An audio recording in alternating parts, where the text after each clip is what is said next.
আসসালামু আলাইকুম রহমতুল্লাহ। আগে ২৬ লক্ষ ভারতীয় ছিল বাংলাদেশে, আবার একজন এমডি যোগ হয়েছে, হায়াল্লা খালেদ। সে আইন উপদেষ্টা ডক্টর আসিফ নজরুল তো চইল্লা গেলেন, একজন ভারতীয়কেও তাড়াইতে পারেন নাই। আমরা তো ভাবছিলাম যে এবার বাংলাদেশে যারা শিক্ষিত বেকার আছে তাদের ভাগ্য খুলে দিল আমাদের ডক্টর আসিফ নজরুল। মানে মুরগি কি মানে অকটেন খায়, পেট্রোল খায়, মানে তারপরে সোনা খায়, এখন পরে এত ডিমের দাম বেশি হবে কেন, কত কিছু করলো। আমি ক্ষমতায় গেলে দিনরাত সমান করে কাজ করতাম জনগণের একটু আশীর্বাদ পাওয়ার জন্য। আশীর্বাদ এমন পাওয়া পেয়েছে, প্রতিনিয়ত প্রতিদিন গালি ছাড়া তার কপালে কিছু জুটিনি।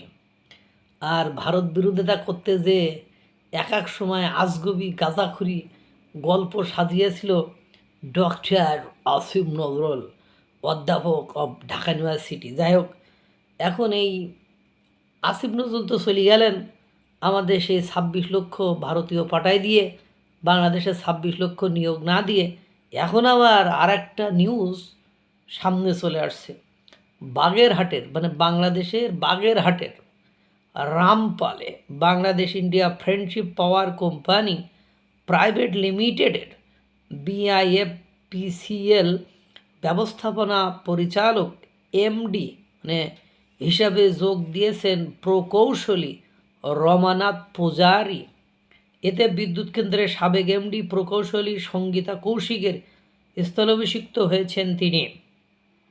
মঙ্গলবার ২৪শে ফেব্রুয়ারি তার যোগদানের বিষয়টি নিশ্চিত করেছে রামপাল কয়লাভিত্তিক তাপবিদ্যুৎ কেন্দ্রটির DGM HRPR আনারুল আজিম।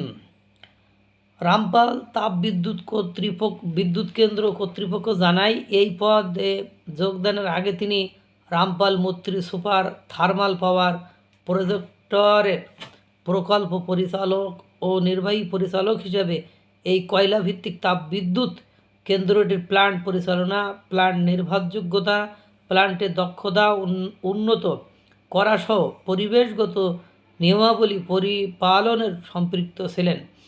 এই সময় তিনি বিদ্যুৎ উৎপাদন বৃদ্ধিতে অবদান রেখেছেন এবং স্থানীয় পর্যায়ে বিভিন্ন সামাজিক উন্নয়নমূলক কার্যক্রম ও প্রকল্পের ভেতরে টাউনশিপ উন্নয়নমূলক কাজও পরিচালনা তিনি করেছেন। মানে নিঃসন্দেহে এই নিউজটা থেকে বোঝা যায় রমানাথ পূজারী একজন গুণী ব্যক্তি এবং বাংলাদেশে থেকে বাংলাদেশের উন্নয়নে সামাজিকতা সামাজিকভাবে উন্নয়ন, এলাকাভিত্তিক উন্নয়নে তিনি গুরুত্বপূর্ণ ভূমিকা পালন করেছেন। আমার কথা হলো মানুষই যেই হোক তার কর্মের জন্য সে স্মরণীয় বরণীয় হয়ে থাকবে। সে হোক ভারতীয়, হোক নেপালীয়, হোক ভুটানীয়, আমার যায় আসে না। সে সঠিক পথে থেকে সঠিক লাইনে থেকে আইন মেনে যদি কাজ করে থাকে তাতে আমাদের কোনো আপত্তি থাকার কথা নয়।